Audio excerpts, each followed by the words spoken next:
13. Ao Espírito Santo é abominável toda e qualquer religião de procedência humana. Ora, é preciso advertir também que todos quantos se afastam do Deus único adulteram a religião pura, como necessariamente sucede a quantos se entregam à sua própria opinião. É verdade que se jactarão dizendo ter em mente coisa muito diversa, mas pouco importa o que têm em mira, ou do que se persuadem, uma vez que o Espírito Santo pronuncia serem apóstatas todos quantos, em virtude da cegueira da própria mente, colocam os demônios no lugar de Deus. 1 Coríntios capítulo 10 verso 20. Por esta razão, Paulo sentencia, Efésios capítulo 2 verso 12, que os efésios estiveram sem Deus até que aprendessem do Evangelho que seria adorar ao Deus verdadeiro. Nem se deve restringir isso a uma só nação, visto que, em outro lugar, Romanos capítulo 1 verso 21, ele afirma em termos generalizados que, depois que a majestade do Criador lhes fora manifesta na própria estrutura do universo,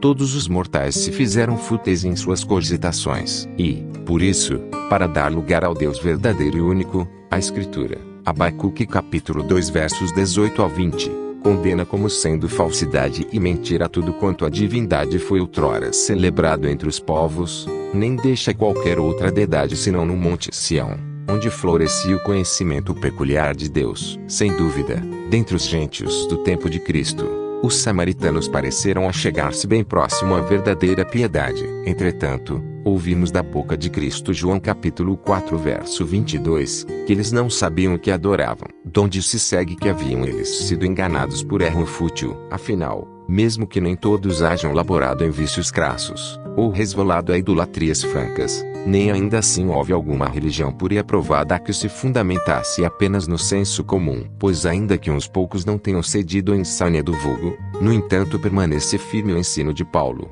1 Coríntios capítulo 2 verso 8, a saber, que a sabedoria de Deus não foi apreendida pelos príncipes deste mundo. Ora, se até os mais excelentes viveram todos em trevas, que se haverá de dizer da própria escória? Portanto, não surpreende se o Espírito Santo repudia como degenerescências a todos os cultos inventados pelo arbítrio dos homens, porque, em se tratando dos mistérios celestes, a opinião humanamente concebida, ainda que nem sempre engendre farto amontoado de erros, não obstante é amando o erro. E quando nada pior acontece, contudo isto não é falta leve, adorar, ao acaso, a um Deus desconhecido. Atos capítulo 17 verso 23. Entretanto, nessa culpa incidem, segundo sentencia o próprio Cristo João capítulo 4 verso 22, todos quantos não foram ensinados pela lei que é a Deus que importa cultuar. E na verdade aqueles que têm sido os mais sublimados legisladores, não têm avançado além disto, que a religião teria se fundamentado no consenso público. Assim aqui,